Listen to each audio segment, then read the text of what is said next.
you're still here. And you get another chance this day to do better and be better. Another chance to become more of who you were created and what you were created to fulfill.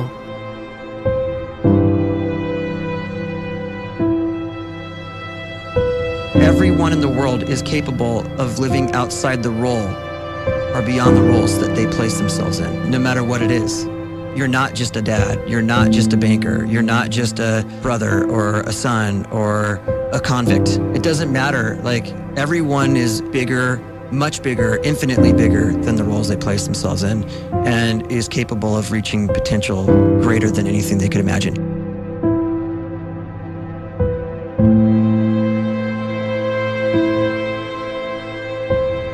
You can live the life you desire. It's right there in front of you. But in order to achieve it, you must first see it, then believe it, and then you must graciously ask and train your brain to help you execute your vision.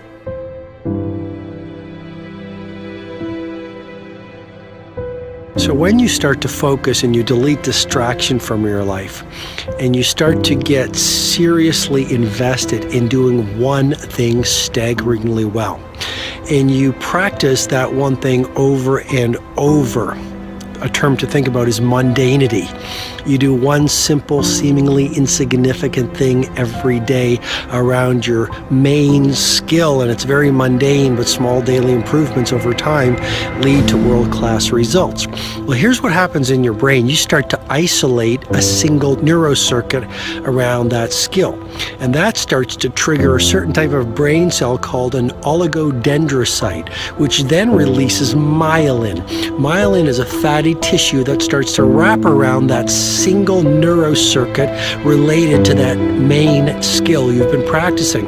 And when myelin starts to wrap around the brain circuit, what happens is you have accelerated learning times, you can see more quickly, heightened perception, and you'll learn more quickly. And that is really the quote-unquote secret of the great producers. It's not a result of some natural gift, but their daily practice, their relentlessness and their grit, their work ethic, and their singular focus and sacrifice.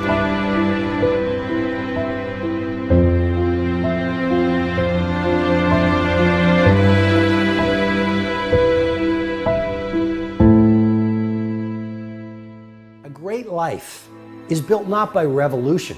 A great life is built by evolution.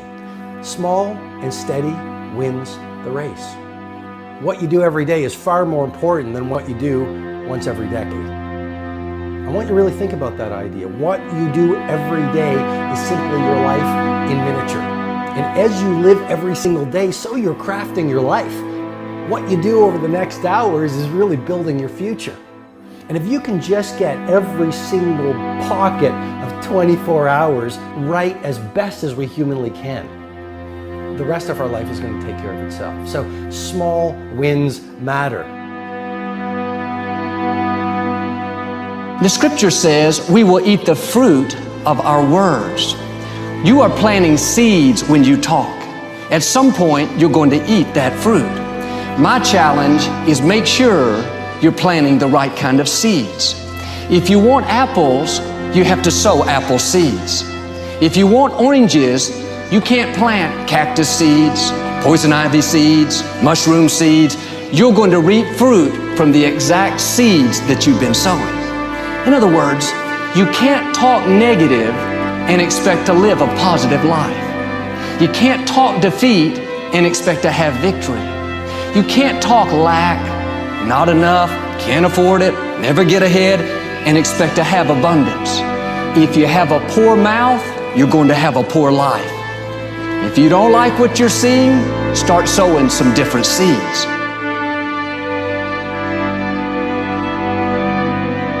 We may not realize it, but we're always feeding ourselves. What we watch, listen to, the people we're around, the thoughts we're dwelling on, that's feeding our inner man. If you go to lunch with people that talk bad about the boss, make fun of a coworker, put down a friend. They're feeding you gossip, feeding you jealousy, feeding you disrespect. Here's the key. Whatever you feed is going to grow. You may not like what they're feeding you. You're a nice person, but if you continue to hang around them, before long, you'll be gossiping, you'll be critical, you'll be disrespectful. Why? Because you kept feeding the wrong things. If you're always feeding negative thoughts, thinking, I'll never get well, I'll never meet the right person, you're feeding doubt, feeding mediocrity, feeding fear. If you know exactly what you want to be, you need to spend as much time with people that are actually that already.